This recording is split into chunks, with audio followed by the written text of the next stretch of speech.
Let's return to live discussions on the suspension of the 9 wards in Kogi State and being joined now by a board member of Yaga Africa, Ezenwa Wagu, and a legal practitioner, Bolanle Olugbani. Good to have you both on the news at this time. So let me begin with you, Ezenwa. Looking at the suspension of the elections in the collation of results, rather, in Kogi State, what do you make of the decision taken by INEC?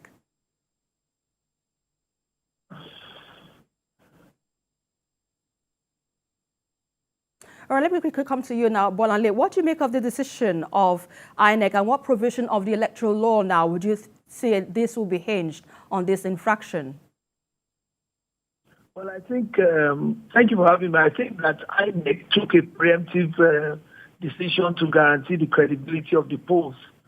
I think what they did, in accordance with their powers under the Electoral Act, which gives them power to suspend collation, to declare results inconclusive, and to ensure that as far as possible the results are free and fair, and that the results are actually credible. In line with that is what they decided to do. 5 local governments are the local governments in issue concerning the credibility of the process. But there's a particular one right now, which appears to be the one where they have proven or evidence of actual substantial malpractice, and that's the Ugugu, that double-barrel named local government. So at this point in time, they say that investigations going on in the 4 other local governments, and so at the end of the day, INEC, still has the power to say, well, we're going to suspend elections in all of the 5, and we decide that future elections or some kind of runoff election will be held in those areas.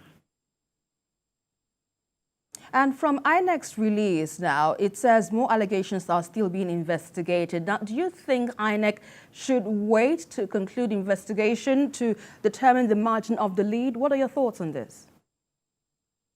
Well, I don't think INEC has too much, to wait for, because the credibility of the election has to do with the free and fair process. And if INEC decides not to suspend, it may be because the number of votes in those particular local governments cannot overturn or be substantial in number to affect the overall outcome of the votes in the state. So if 5 local governments have, for example, have about 200,000 votes, and the other parts of the state, the total is about maybe 400,000 votes. As long as the winning candidate scores 25% into 2/3 of the local governments, a winner can be declared.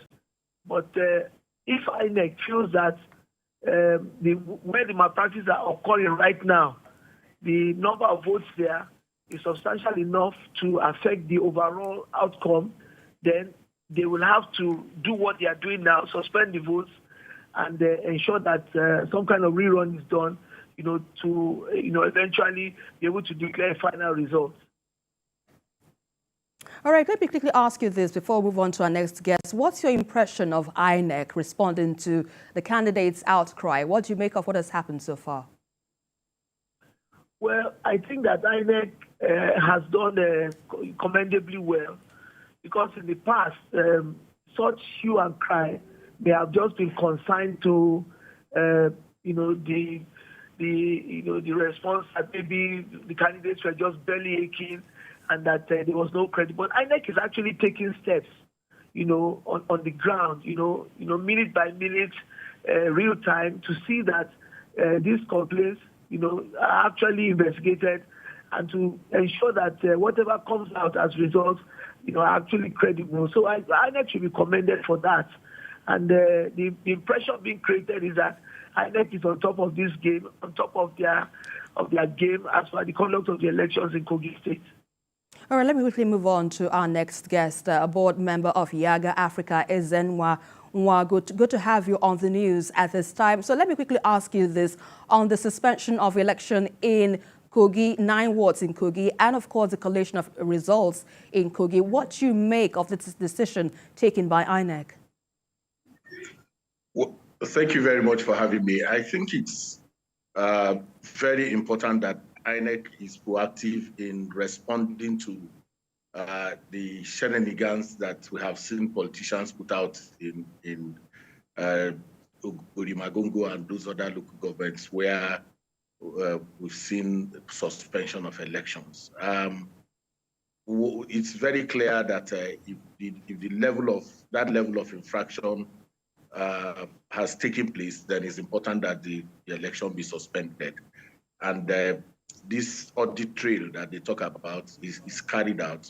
But I think that the electoral officers, the EOs that are in charge of those local governments should also be placed quickly on suspension and, if possible, arrested because they have vicarious liability for that show of shame that we saw in those places where results sheets are filled up before elections, before the votes are cast. To continue to 24 hours is such a long time. They know those officers who were detailed to handle those local governments. So even if they are not the ones that did that, they should be able to explain how results got missing from their own local governments. Being said, how do you see this affecting the final results or the declaration of the winner?